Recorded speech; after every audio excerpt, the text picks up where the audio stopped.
Bienvenidos al podcast de Ilustres Anónimos.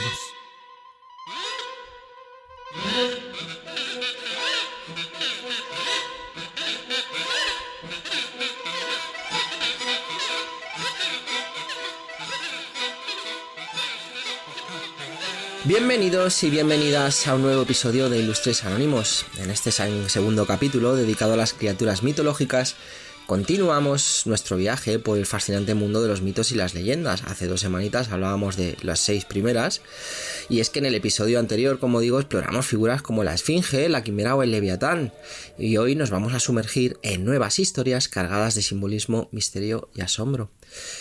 Espero que estéis bien. Antes de seguir, que haya sido una semana buena, que nos va quedando menos para la Navidad, que es una época un poco así, yo lo sé. No está siendo tampoco una buena semana para mí, o no lo ha sido. Entonces, bueno, espero que todos estéis muy bien y que sean semanas que por lo menos nos traigan un poco de paz, aunque sea de paz interior. Así que nada, en este episodio hablaremos de 7 criaturas extraordinarias que, aunque diferentes en sus culturas de origen, comparten un profundo impacto en nuestra imaginación colectiva. Comenzaremos con la mantícora, el depredador híbrido que encarna los peligros de lo desconocido. Luego nos enfrentaremos a Cerbero, el imponente guardián del inframundo, antes de adentrarnos en la trágica historia de la gorgona Medusa, una figura que mezcla belleza, poder y tragedia. Pero nuestro viaje no se va a detener ahí. Exploraremos la majestuosa figura de Simurgh, el pájaro sagrado de la mitología persa, y nos dejaremos cautivar por la melancólica historia de las Selkis, los seres marinos que oscilan entre la libertad y el amor. Después descenderemos a las profundidades espirituales para conocer a las Nagas, las serpientes divinas que conectan mundos, y finalizaremos con el poderoso Amaru, el dragón andino que simboliza la conexión entre el cielo, la tierra y lo espiritual. Cada una de estas criaturas nos invita a reflexionar sobre temas universales como la justicia, la protección, la transformación y el equilibrio. Y es que, ¿qué tienen en común estos mitos de tierras tan distantes? ¿Por qué seguimos fascinados por estas historias que combinan lo maravilloso con lo trágico? Bueno, pues prepárate para un episodio lleno de relatos épicos y reflexiones profundas. Es hora de continuar este viaje mítico, así que, como digo siempre, comencemos.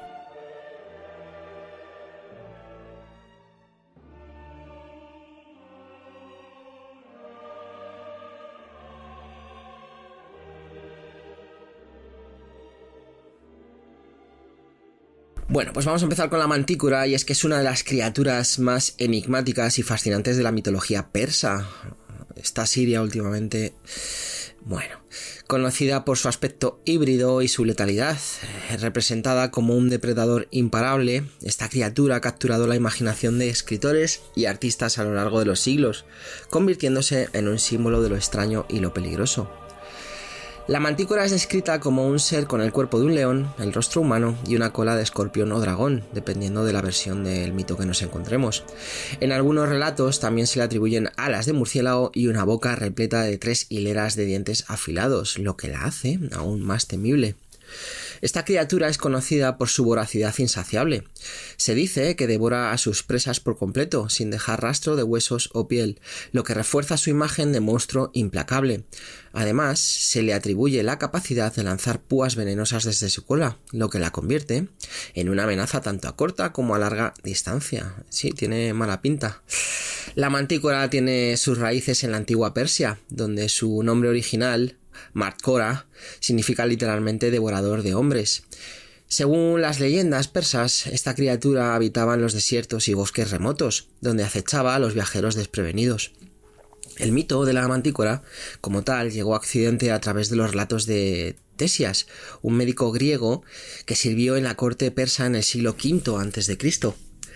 En sus escritos, Tesias describió la mantícora como un monstruo temible que habitaba en la India, exagerando sus características para asombrar a los lectores griegos. A partir de ahí, la mantícora se integró en los bestiarios medievales europeos, donde fue representada como una criatura demoníaca, símbolo de peligro y corrupción. Estos bestiarios no solo describían sus rasgos físicos, sino también sus supuestas tácticas de caza, como atraer a los humanos fingiendo ser inofensiva antes de atacarlos. Si no recuerdo mal, creo que incluso en la película Dragones y mazmorras aparece una mantícora en la nueva película, y lo que hace es que con su cola hace una especie como de simulación de que está en otro sitio, ¿no? Para que o como si fuera realidad virtual, ¿no? Para que la persona se piense que va a ser atacada por un lado cuando realmente a lo mejor la tienes detrás.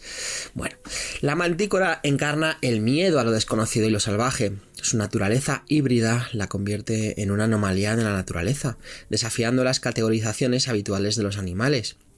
En las culturas que la adoptaron, se la veía como un recordatorio de los peligros que acechaban más allá de los límites de la civilización. Además, su rostro humano añade un elemento inquietante, sugiriendo una inteligencia perversa o una conexión con el lado más oscuro de la humanidad.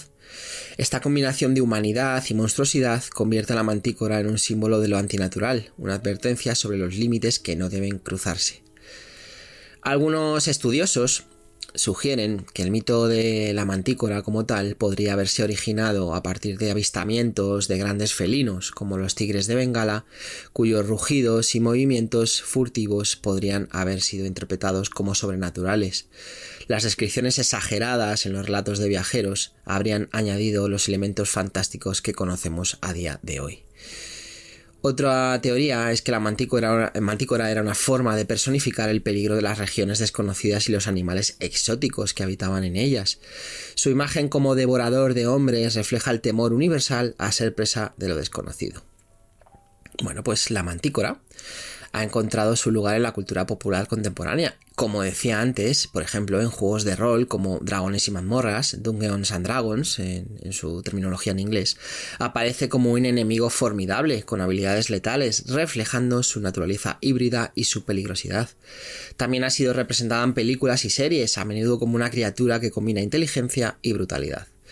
En la literatura, la mantícora ha servido como símbolo de la dualidad humana, explorando temas de bestialidad e intelecto. Por ejemplo, en la novela El quinto hijo de Doris Lessing se utiliza como una metáfora para analizar la naturaleza salvaje dentro de lo aparentemente civilizado. Para concluir un poco con nuestra primera invitada de hoy, la mantícora es más que un monstruo de leyenda. Es una representación del temor a lo desconocido y lo antinatural. Su mezcla de humanidad y animalidad nos recuerda que los límites entre lo racional y lo salvaje son más delgados de lo que parecen, y que incluso las criaturas más extrañas tienen algo que decir sobre nosotros mismos. Bueno, pues esa es la mantícora. Vamos a pasar ahora a nuestro siguiente invitado. Vamos a hablar de Cerbero. Y lo habréis oído alguna vez como el cancerbero, pero es que realmente es Cerbero, el famoso perro de 3 cabezas de la mitología griega. Y es que es una de las criaturas más icónicas asociadas con el inframundo. Es el guardián, incluso, bueno, antes de seguir, incluso se ve, ¿no?, a Cerbero en la Divina Comedia, en el infierno. Ya hablamos de la Divina Comedia del infierno, os recomiendo que, como hago siempre, que os paséis por aquel episodio, que está muy bien, el del infierno de Dante. Bueno, pues Cerbero es el guardián de las puertas del Hades. Este ser no solo protege el reino de los muertos, sino que también simboliza la separación definitiva entre la vida y la muerte. Su figura aparece en numerosos mitos, siempre como un obstáculo que los héroes deben superar para completar sus hazañas. Cerbero es descrito como un perro gigantesco con 3 cabezas, una melena formada por serpientes y en algunas versiones una cola de dragón o serpiente. Sus ojos brillan con un fuego intenso y su ferocidad es tal que ningún mortal podría enfrentarlo sin ayuda divina. La función principal de Cerbero es clara: permitir que las almas de los muertos entren al inframundo, pero impedir que los vivos accedan o que los muertos escapen. Es un guardián implacable y leal a Hades, el dios del inframundo, quien lo considera uno de sus sirvientes más valiosos. Si habéis visto Hércules, la película de dibujos, bueno, pues estaréis totalmente visualizando a todos los personajes. Incluso en Harry Potter teníamos a una especie de Cerbero. Bueno, pues eso.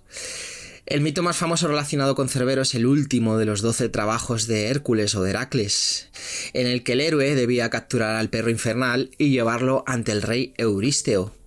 Este trabajo no solo representaba una hazaña física, sino también un desafío espiritual, ya que Hércules debía descender al Hades, algo reservado únicamente para los muertos. Según la historia, Hércules, o Heracles, como digo, recibió permiso de Hades para llevarse a Cerbero, pero con una condición: no debía usar armas, sino dominarlo únicamente con su fuerza. Hércules se enfrentó al perro y, a pesar de su feroz resistencia, logró someterlo, tomándolo por una de sus cabezas y por su cola serpentina. Finalmente llevó a Cerbero a la superficie, donde Euristeo, aterrorizado por la criatura, le ordenó devolverlo de inmediato al inframundo. Este episodio no solo demuestra la fuerza y la valentía de Hércules, sino también su capacidad para superar la frontera entre la vida y la muerte, reafirmando su estatus como héroe semidivino.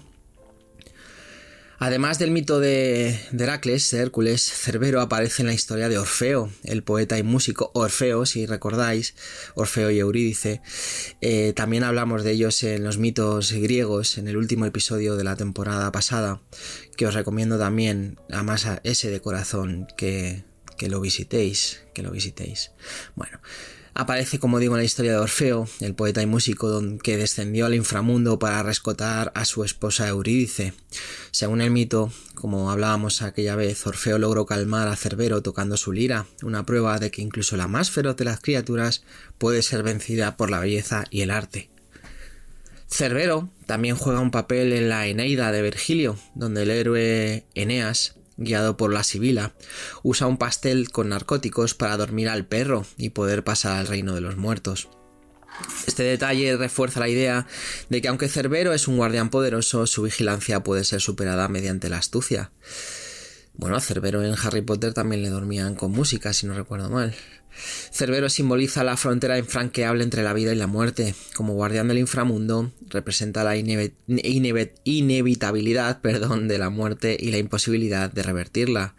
Sus 3 cabezas han sido interpretadas de diversas formas, como una representación del pasado, presente y futuro, o como un símbolo de las 3 etapas de la vida: nacimiento, madurez y muerte.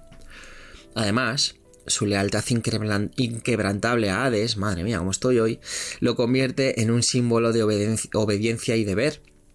En contraste, los héroes que logran enfrentarlo o sortearlo reflejan la capacidad del espíritu humano para desafiar incluso las fuerzas más temibles. El mito de Cerbero podría haber surgido como una personificación de los peligros asociados con las cuevas o entradas naturales que los antiguos griegos consideraban puertas al inframundo. La figura del perro guardián también es un arquetipo común en diversas culturas, representando protección y vigilancia, lo sigue siendo a día de hoy. En términos más simbólicos, Cerbero podría reflejar el temor universal a la muerte y la necesidad de establecer barreras que separan a los vivos de los muertos. Su carácter de guardián del paso resuena en muchas mitologías y religiones, donde el viaje al más allá requiere superar obstáculos o guardianes. Cerbero sigue siendo una figura popular en la cultura contemporánea. Aparece en videojuegos como God of War y Final Fantasy, donde se le representa como un enemigo formidable. También, como decía antes, ha sido retratado en películas como Harry Potter y la Piedra Filosofal, donde la criatura conocida como Fluffy es claramente una versión moderna de Cerbero. En la literatura también ha aparecido. Cerbero ha servido como inspiración para explorar temas de mortalidad y límites. Como decía antes también, en la Divina Comedia de Dante aparece como un símbolo de la gula, castigando a las almas que cayeron en este pecado. Cerbero, el perro de 3 cabezas, es mucho más que un guardián del inframundo. Es un recordatorio de que la muerte es una frontera que todos debemos cruzar, pero que también podemos enfrentar con valentía, astucia, o incluso belleza. Su presencia en los mitos nos desafía a reflexionar sobre los límites de nuestra propia existencia y el poder del espíritu humano para enfrentarlos. Bueno, pues ese era Cerbero, el famoso perro de 3 cabezas, Vamos a pasar ahora a otra invitada que todos conocemos ya un poco, y es que vamos a hablar de la gorgona Medusa. Y es que Medusa es una de las criaturas más reconocibles y trágicas de la mitología griega. Como una de las 3 gorgonas, su figura ha cautivado a generaciones con su dualidad de belleza y monstruosidad, y su historia ha sido reinterpretada constantemente desde la antigüedad hasta nuestros días. Medusa era la única mortal entre las 3 gorgonas, criaturas que compartían características monstruosas. Serpientes vivas en lugar de cabello, mirada petrificante y una apariencia que inspiraba terror.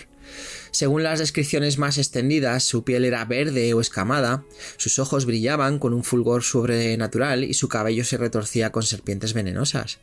Sin embargo, antes de ser convertida en un monstruo, Medusa era una mujer de gran belleza.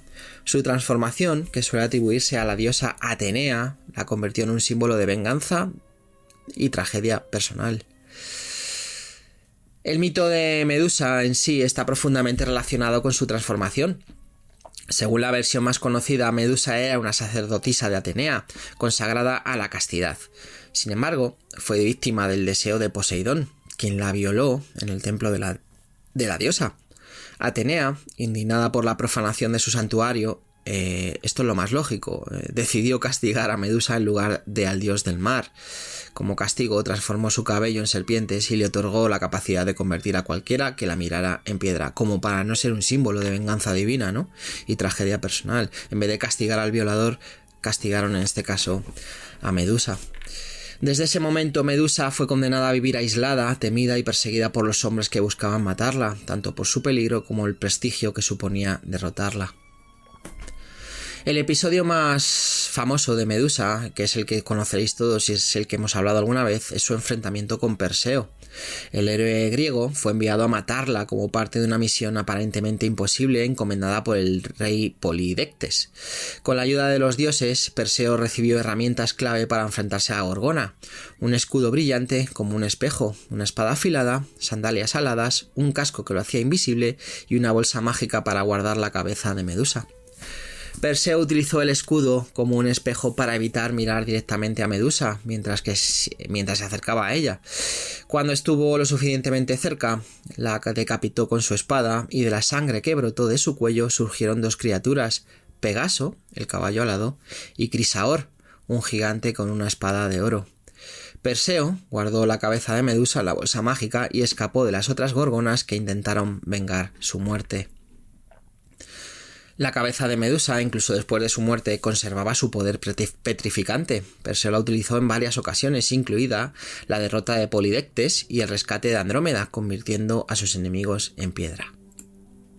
Medusa es una figura rica en simbolismo. Por un lado representa el castigo divino y el poder de la venganza, pero también encarna la injusticia y la victimización. Su transformación de una mujer hermosa en un monstruo refleja cómo las culturas antiguas castigaban a las víctimas en lugar de a los culpables, una interpretación que ha ganado fuerza en la era moderna. La cabeza de Medusa, con su capacidad de petrificar, es también un símbolo de poder y protección. En la antigüedad se utilizaba como amuleto contra el mal de ojo y como decoración en escudos, armaduras y templos, sugiriendo que el poder destructivo de Medusa podía convertirse en un arma para el bien. En un nivel más profundo, Medusa puede interpretarse como un reflejo de la dualidad humana, lo bello y lo terrible, lo fuerte y lo vulnerable. Su mirada petrificante, simboliza el poder de la confrontación, obligando a quienes la enfrentan a lidiar con sus propios miedos e inseguridades. El mito de Medusa podría tener raíces en tradiciones más antiguas que representaban diosas de la fertilidad y la muerte. Las serpientes, a menudo asociadas con la transformación y el renacimiento, podrían haber sido símbolos sagrados antes de ser reinterpretados como elementos monstruosos. Algunos estudiosos sugieren que Medusa podría haber representado el temor a lo femenino y a lo desconocido en una sociedad patriarcal, transformando a una figura de poder en un objeto de miedo y control. Evidentemente, esto me lo creo muchísimo. Medusa ha inspirado a artistas, escritores y cineastas a lo largo de los siglos. En la escultura de Benvenuto Cellini, Perseo con la cabeza de Medusa, se celebra la victoria del héroe, pero también se destaca la trágica belleza de la Gorgona. En la era moderna, su imagen ha sido reinterpretada como un símbolo feminista, representando a las mujeres que enfrentan y desafían la opresión. En la cultura popular, Medusa ha aparecido, ¿no?, en películas como Furia de Titanes y en videojuegos, donde a menudo se la retrata como una figura poderosa y letal. Por ejemplo, en Assassin's Creed Odyssey aparecía esta Medusa y además yo creo que era uno de los enemigos más difíciles. Su historia también ha sido utilizada para explorar temas contemporáneos de justicia, poder y representación femenina. Bueno, concluyendo con nuestra invitada, la Gorgona Medusa es mucho más que un monstruo mitológico. Es un símbolo de poder, tragedia e injusticia, y su historia sigue resonando en la actualidad como un recordatorio de las complejidades del poder y la percepción. Su figura, tanto temida como admirada, nos invita a reflexionar sobre las dualidades que existen en todos nosotros. Bueno, pues esa era la Gorgona Medusa, y su historia, la verdad, es que es bastante trágica. Y vamos a pasar ahora a Simurgh, que también es conocida como Simorgh o Simurgh. Es una criatura mítica de la mitología persa que encarna sabiduría, poder y conexión espiritual. Este majestuoso ser, a menudo representado como un pájaro gigantesco, combina elementos de diferentes animales para simbolizar la unidad de la naturaleza y su interconexión. A lo largo de los siglos, Simurgh ha sido un símbolo de guía, transformación y curación en la literatura y las tradiciones culturales de Persia y más allá. Simurgh es descrita como un pájaro, como decía, colosal, tan grande que podía llevar a un elefante o una ballena en sus garras. Su apariencia combina características de un águila, un león y un pavo real, con plumas iridiscentes que brillan con colores dorados y plateados. En algunas representaciones se dice que vive durante miles de años y que al final de su vida, como el fénix, se sumerge en el fuego para renacer de sus cenizas. Además de su impresionante físico, Simurgh es vista como un ser sagrado y benevolente. Vive en el árbol de todos los semillas, Visapuruk, que según la tradición persa contiene las semillas de todas las plantas del mundo. Cada vez que Simurgh bate sus alas, las semillas caen al suelo, regenerando la vida vegetal en la tierra. La historia más conocida de Simurgh aparece en el Sanamet de Ferdowsi, una de las grandes epopeyas de la literatura persa. En esta obra, Simurgh juega un papel crucial en la vida de Sal, un héroe legendario. Sal, o Zal, era hijo de Sam, un noble guerrero. Al nacer, Zal tenía el cabello completamente blanco, algo considerado un mal augurio. Su padre, horrorizado, abandonó al bebé en una montaña para que muriera. Sin embargo, Simurgh encontró al bebé y, conmovida por su inocencia, lo llevó a su nido. En su hogar, en la cima del monte Alborz, Simurgh crió a Zal como si fuera su propio hijo, enseñándole sabiduría, lenguaje y las artes del mundo. Cuando Zal creció, deseó reunirse con los humanos y reclamar su lugar entre ellos. Simurgh, entendiendo su deseo, lo dejó partir, pero no sin antes entregarle una de sus plumas mágicas. Le dijo que si alguna vez se encontraba en peligro, debía quemar la pluma y ella acudiría para ayudarlo. Más adelante, en la vida de Zal, este regalo se convirtió en salvación. Cuando su esposa Rudabeh estaba en peligro de morir durante el parto de su hijo, Rostam Zal invocó a Simurgh quemando la pluma. Simurgh descendió rápidamente y le enseñó a Zal cómo realizar una cesárea, salvando tanto a la madre como al bebé. Este evento subraya el papel de Simurgh como un símbolo de curación, sabiduría y protección. Simurgh tiene un significado profundo en la mitología persa y representando la unión entre el cielo y la tierra, el poder de la naturaleza y la sabiduría divina. Como ser híbrido, es un puente entre diferentes reinos, animal, vegetal y espiritual. Su papel como guía y protectora la convierte en una figura similar a otras criaturas míticas como el fénix, pero con un enfoque más en la enseñanza y la curación. En el contexto de la literatura mística, especialmente en la obra sufí La conferencia de los pájaros de Farid ud-Din Attar, Simurgh se convierte en un símbolo de la búsqueda espiritual. En este poema, un grupo de pájaros busca a su rey, Simurgh, para descubrir al final que Simurgh no es una entidad externa, sino un reflejo de ellos mismos, representando la unidad del ser y la realización espiritual. Simurgh sigue siendo un símbolo cultural importante en Irán y otras regiones de influencia persa. Su imagen aparece en mosaicos, manuscritos y arte contemporáneo, y su historia inspira a escritores y artistas de todo el mundo. Además, su nombre ha sido utilizado para designar logros modernos como el cohete espacial Simurgh, desarrollado en Irán, lo que refuerza su conexión con la elevación y la trascendencia. Simurgh, con su belleza, sabiduría y poder, es mucho más que un personaje de leyenda. Es un símbolo de transformación, conexión y trascendencia, recordándonos que la verdadera fuerza reside no solo en el poder físico, sino también en el conocimiento y la capacidad de unir.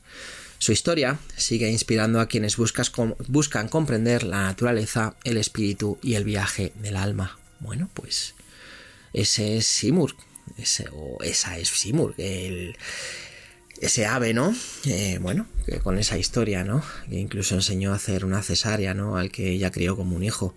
Bueno, pues para que veáis que no todo está en la literatura occidental, que tenemos también mucho que aprender de la literatura de Oriente, ¿no? Bueno, vamos a pasar ahora a las Selkis. Y es que las Selkis son unas criaturas mágicas de la mitología celta, especialmente de las tradiciones de Escocia, Irlanda e Islandia. Estas figuras místicas, que pueden transformarse en focas y humanos, han protagonizado historias llenas de amor, pérdida y conexión con el mar. A menudo, descritas como bellísimas y misteriosas, las Selkis son un símbolo de la dualidad entre la libertad y el anhelo de pertenencia. Las Selkis son seres marinos que viven como focas en el océano, pero que tienen la capacidad de desprenderse de su piel de foca y adoptar forma humana en la tierra. En su forma humana suelen ser increíblemente atractivas, con un aire de melancolía y una conexión especial con el agua. La piel de foca es el elemento clave de su transformación. Si una Selkie pierde su piel, queda atrapada en su forma humana y no puede regresar al mar. Esto las hace vulnerables a quienes intentan controlarlas, un tema recurrente en las historias que las involucran. Una de las leyendas más conocidas sobre las Selkis cuenta la historia de un pescador que encuentra una Selkie en su forma humana mientras ésta baila bajo la luz de la luna junto a la orilla. Fascinado por su belleza, el pescador descubre su piel de foca escondida cerca y la guarda, asegurándose de que no pueda regresar al océano. Estas historias siempre somos muy crueles, los humanos. Bueno, la Selkie, incapaz de regresar a su hogar marino, se ve obligada a quedarse con el pescador. Con el tiempo se casan y tienen hijos, y aunque parece haber aceptado su vida en la tierra, siempre muestra una tristeza profunda y un anhelo por el mar. Y esto hasta lo puedo entender. Un día, uno de los hijos de la Selkie encuentra accidentalmente la piel de foca escondida. La Selkie, al recuperar su piel, siente un dilema. Ama a sus hijos, pero su conexión con el océano es demasiado fuerte. Finalmente, decide regresar al mar, dejando atrás a su familia humana. Este mito, aunque trágico, resalta temas universales como el sacrificio, la libertad y la lucha entre el deber y el deseo personal. Las Selkis representan la conexión entre los humanos y el mundo natural, así como la lucha por equilibrar la libertad y las responsabilidades. Su piel de foca simboliza su verdadera identidad, algo que nunca pueden abandonar completamente, incluso cuando parecen adaptarse a la vida en la tierra. En un contexto más amplio, las historias de las Selkis a menudo se interpretan como metáforas de aislamiento y añoranza, especialmente en comunidades pesqueras donde el mar era tanto una fuente de sustento como una fuerza implacable que separaba a las familias. El mito de las Selkis podría haber surgido de avistamientos de focas y la observación de su comportamiento. En muchas culturas costeras, las focas eran vistas como criaturas casi mágicas por su naturaleza curiosa e inteligencia. También es posible que estas historias estén influenciadas por los relatos de náufragos o viajeros que llegaban a las costas vestidos con pieles, generando asociaciones con lo sobrenatural. Otra teoría sugiere que las leyendas de las Selkis reflejan historias de secuestro o matrimonio forzado, donde una persona es retenida contra su voluntad lejos de su hogar, encapsulando las tensiones entre libertad y control. Las Selkis han encontrado un lugar destacado en la literatura y el cine contemporáneo. Películas como The Secret of Ruan Innis de 1994 y Son of the Sea de 2014 exploran sus leyendas como un enfoque conmovedor y mágico. Estas producciones no solo destacan la belleza de las historias, sino también los paisajes marinos que son parte esencial del mito. En la literatura, las selkies suelen aparecer en relatos románticos y góticos, donde su dualidad entre el mundo marino y el terrestre sirve como un poderoso símbolo de conflicto interno y transformación. Para acabar, las selkies, con su capacidad de moverse entre los mundos, ¿no? entre estos mundos, ¿no? El océano y la tierra, nos invitan a reflexionar sobre nuestras propias dualidades y anhelos. Sus historias, a menudo cargadas de melancolía, nos recuerdan que la libertad y la identidad son elementos esenciales de nuestra humanidad, aunque a veces impliquen sacrificios dolorosos. A través de ellas, las olas del mar parecen hablarnos de la eterna lucha entre el amor y la libertad. Bueno, pues estas son las selkies, y entiendo muy bien que después de tanto tiempo, aún así, sintiera ese dolor profundo por volver, ¿no? Por volver al océano y al final decidiera esta selkie volver al mar y dejar a su familia, ¿no? Bueno, es una historia también trágica, ¿no? De un dolor, ¿no? Un dolor profundo. Y vamos a pasar ahora a las nagas. Las nagas son seres mitológicos profundamente arraigados en las tradiciones del sur y sureste asiático, especialmente en la mitología hindú, budista y jainista. Estas criaturas, que combinan rasgos humanos y serpentinos, son vistas tanto como protectores sagrados como entidades poderosas y a veces peligrosas. Su figura, ligada al agua, la fertilidad y la sabiduría, sigue siendo venerada en muchas culturas hasta el día de hoy. Las nagas son comúnmente representadas como seres con el torso de un humano y la parte inferior del cuerpo de una serpiente. Si recordáis otro día cuando hablábamos de las quimeras, bueno, esto sería también como al final utilizamos la palabra quimera, ¿no? Para representar este tipo de seres, ¿no? Que están como compuestos de varias partes, ¿no? Bueno, pues en algunos relatos pueden adoptar completamente la forma de una serpiente o la de un humano, dependiendo de las circunstancias. A menudo se les describe como inmensamente bellos y majestuosos, con colores brillantes en sus escamas y joyas preciosas adornando sus cuerpos. Estas criaturas suelen habitar en el agua, especialmente en ríos, lagos y océanos, aunque también se dice que residen en un reino subterráneo conocido como Nagaloka o Patalaloka, donde, desde estas moradas, mejor dicho, las nagas se consideran guardianes de tesoros sagrados, especialmente de las aguas que nutren la tierra. Son dos nombres complicaditos, Nagaloka o Patalaloka. Bueno, pues sí. Sesa, también conocida como Ananta, es una de las nagas más importantes de la mitología hindú. Este ser es descrito como una serpiente cósmica inmensa que sostiene el universo sobre sus múltiples cabezas. Sesa es devoto del dios Vishnu y a menudo es representado sirviéndole como lecho o soporte flotando sobre el océano cósmico. Según el mito, Sesa es el rey de las nagas y encarna la eternidad. Su nombre, que significa remanente o lo que queda, simboliza que estará presente incluso después de la destrucción del universo, preservando su esencia para la creación de un nuevo ciclo. Otra famosa naga es Vasuki, quien desempeña un papel crucial en el mito del batido del océano de leche, Samudra Manthan. En esta historia, los dioses Devas y los demonios Asuras utilizaron a Vasuki como cuerda para batir el océano y extraer el néctar de la inmortalidad, Amrita. Aunque el proceso fue agotador y peligroso, Vasuki se sacrificó voluntariamente para ayudar en esta tarea cósmica. En la tradición budista, las nagas también son importantes, aunque su papel varía. A menudo son consideradas guardianes de escrituras y reliquias sagradas. Una de las historias más significativas involucra a una naga que protegió al Buda Gautama durante su meditación. Cuando el Buda estaba sentado bajo el árbol Bodhi y una tormenta amenazaba, la naga Mukalinda se transformó en una serpiente gigantesca, extendiendo su capucha para protegerlo de la lluvia. Este acto simboliza la devoción, la protección y el reconocimiento de la divinidad.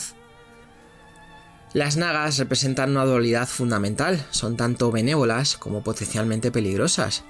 En muchas culturas, las serpientes son vistas como símbolos de sabiduría, transformación y de poder, pero también de engaño y de destrucción. Las nagas encapsulan esta dualidad, actuando como guardianes y benefactores cuando son respetadas, pero como seres vengativos si son provocadas. En el hinduismo, las nagas están asociadas con el agua y la fertilidad, ya que los ríos y lagos que habitan son esenciales para la vida.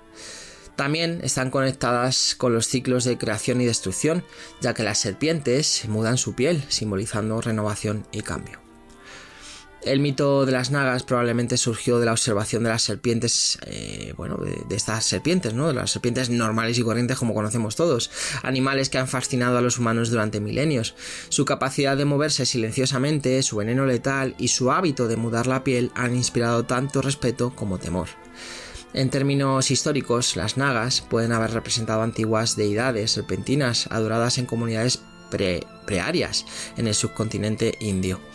Cuando la religión védica se expandió, estas figuras se incorporaron a los panteones más amplios, transformándose en guardianes y aliados divinos.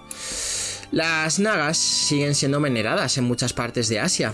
En la cultura tailandesa y la laosiana se cree que las nagas protegen el río Mekong y son responsables de los fenómenos naturales como las bolas de fuego que emergen del agua. En festivales como el Naga Puja se les ofrece leche y flores para garantizar su favor. En la cultura popular, las nagas aparecen en libros, videojuegos y películas, donde a menudo son representadas como criaturas mágicas o guardianes de secretos. En videojuegos como World of Warcraft, las nagas son una raza poderosa y ambiciosa, mientras que en series de fantasía su dualidad entre lo humano y lo animal sigue inspirando narrativas cautivadoras. Bueno, pues para cerrar con las nagas en sí, con su naturaleza híbrida y su conexión con el agua, representan los profundos misterios de la vida y la transformación. Como guardianes, protectores y agentes de cambio, nos enseñan que el equilibrio entre fuerzas opuestas es esencial para la armonía. Sus historias, llenas de poder y sacrificio, continúan resonando en un mundo que sigue explorando la relación entre los humanos y la naturaleza. Bueno, pues esas son las nagas. Las nagas, igual que decía antes, también en esta mitología, ¿no?, que viene de Oriente, bueno, pues nos encontramos con historias también bastante interesantes, ¿no?, e increíbles. Bueno, vamos a pasar ahora ya con Amaru, y Amaru va a ser el último del día de hoy. Evidentemente hay muchísimas más criaturas.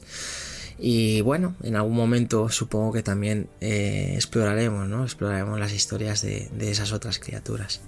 Bueno, pues vamos a hablar de Amaru. Y el Amaru es una criatura, ¿no?, mitológica profundamente arraigada en las culturas indígenas de los Andes, especialmente en la tradición incaica. Este ser, conocido como una serpiente o dragón alado, simboliza la conexión entre los mundos espiritual, celestial y terrenal. Como figura mítica, el Amaru representa tanto el caos como la renovación y es una de las entidades más poderosas y significativas de la cosmovisión andina. El Amaru es descrito como una serpiente de gran tamaño. Si os dais cuenta, muchas de las criaturas son descritas como serpientes, ¿no? Bueno, por algo será. Bueno, como decías, es descrita como una serpiente de gran tamaño, con un cuerpo adornado de escamas brillantes que reflejan los colores del arco iris. Su cabeza suele tener rasgos felinos, como los de un puma o un jaguar, y a menudo se le representan alas que le permiten surcar los cielos y atravesar los mundos. En algunas versiones también tiene características de aves, como un pico o plumas. El Amaru es una criatura anfibia y polifacética. Puede moverse tanto en el agua como en la tierra y volar por los cielos. Esto lo convierte en un símbolo de conexión entre los tres planos de la cosmovisión andina: el Hanan Pacha, el mundo superior celestial, el Kai Pacha, el mundo terrenal, y el Uku Pacha, el mundo subterráneo o espiritual.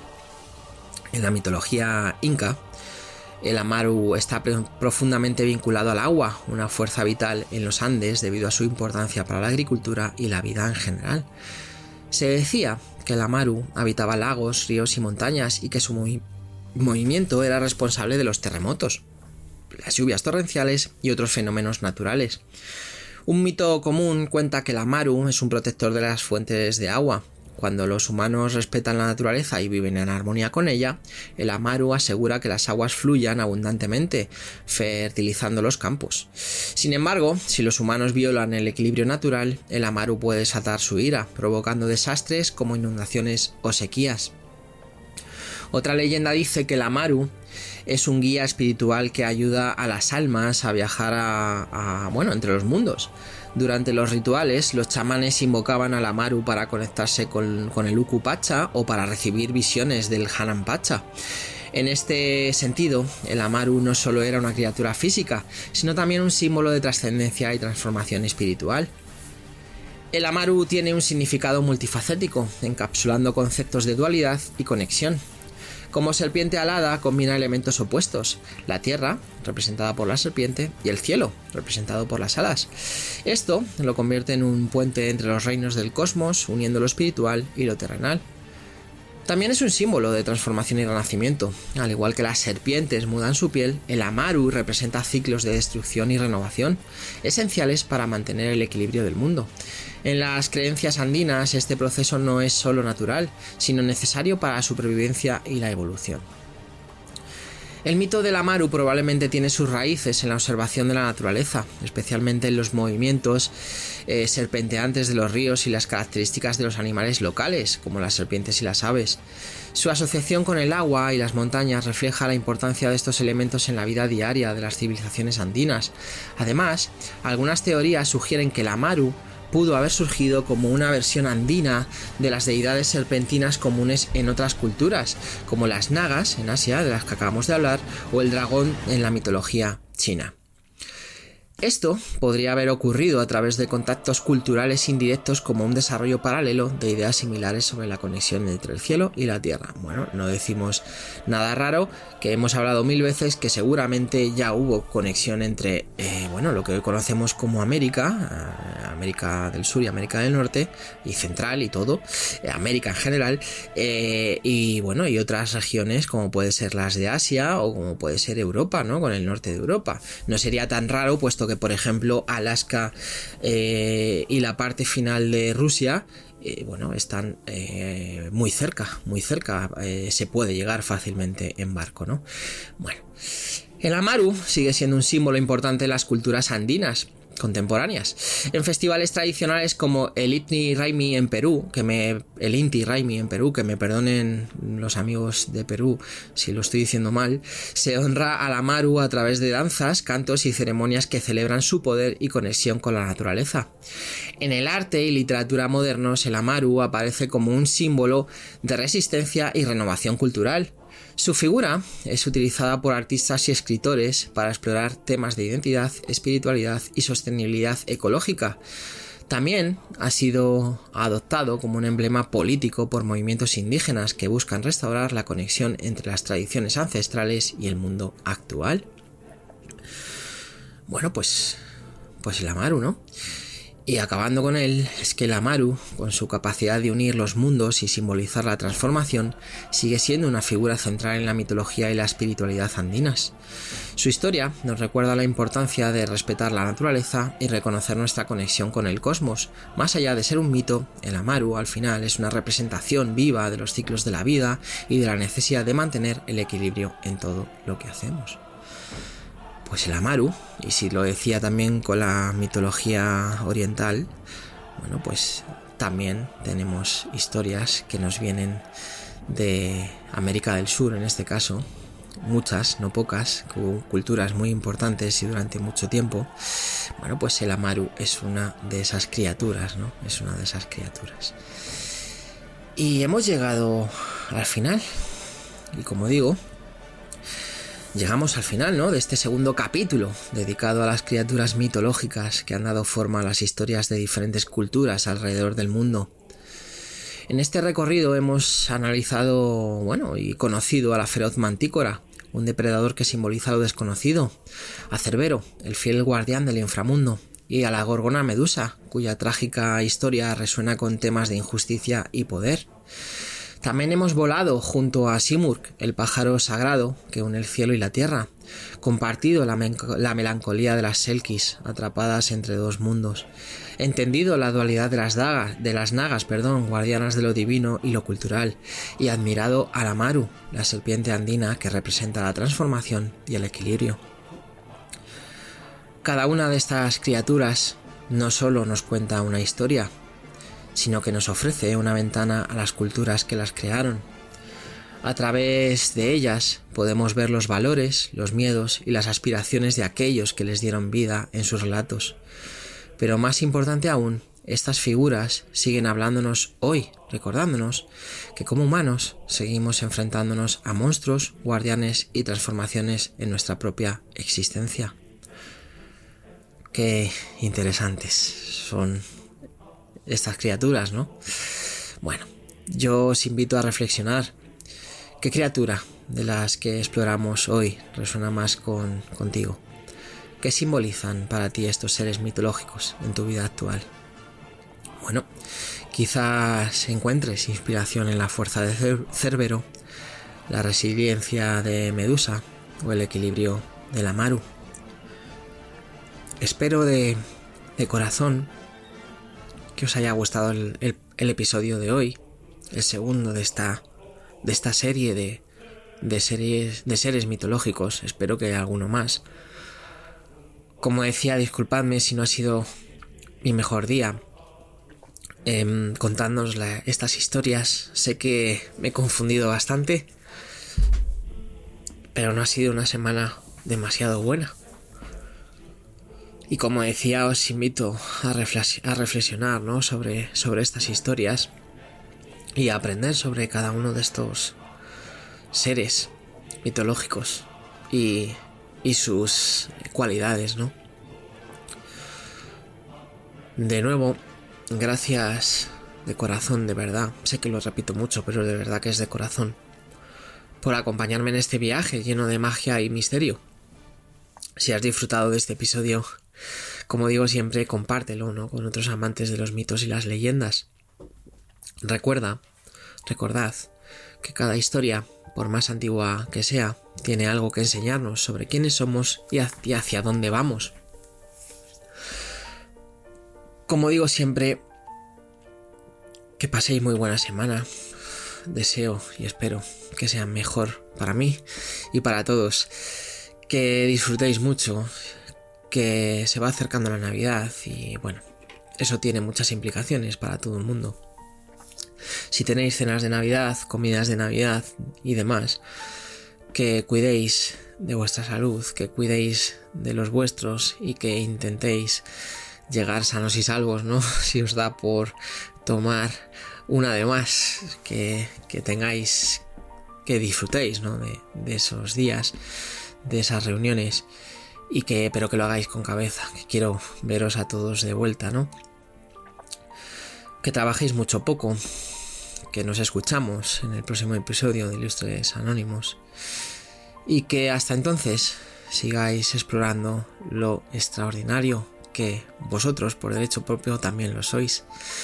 Así que nada, nos escuchamos la semana que viene, si Dios quiere, y si no, ya veremos. Hasta pronto.